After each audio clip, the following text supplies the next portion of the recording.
है तेरा साया, मेरी सांसों में तू है समाया, मेरा जीवन तो है तेरा। धन्यवाद। यानंतर दीप प्रज्वलनासाठी मी मान्यवरांना आमंत्रित करत आहे। बुर्ली, पंचक्रोशी, सांगली जिल्हा, कोल्हापूर जिल्हा नव्हे तर मध्य प्रदेशहून आपल्याकडे विशेष अतिथी आलेले आहेत, त्यांना मी निमंत्रित करतो। धर्मांतरागी श्री विनोद कुमार जैन, जे पूर्वाश्रमश्री मुनीश्रींचे वडील आहेत, त्यांनी स्टेजवर यायचं आहे। आप कृपया स्टेज पर पधारिए। श्री विनोद कुमार जी जैन।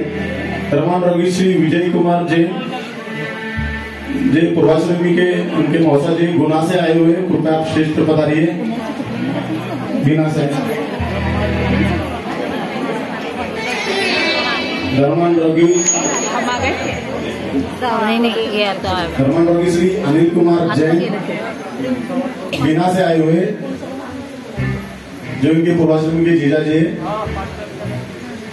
तथा गुना से आए हुए धर्मांतरागी श्री अक्षय कुमार जैन, धर्मांतरागी श्री संजय भैया जैन, धर्मांतरागी संतोष कुमार जैन, धर्मांतरागी कमलेश बाबूजी, धर्मांतरागी श्री राजकुमार गोयल जी, धर्मांतरागी अनिल भैया जैन तथा हमारी पंच कमेटी के अध्यक्ष, उपाध्यक्ष और बोरली ग्राम के प्रथम नागरिक सरपंच जी श्री राजेंद्र चौगले, कृपया दीप प्रज्वलन के लिए।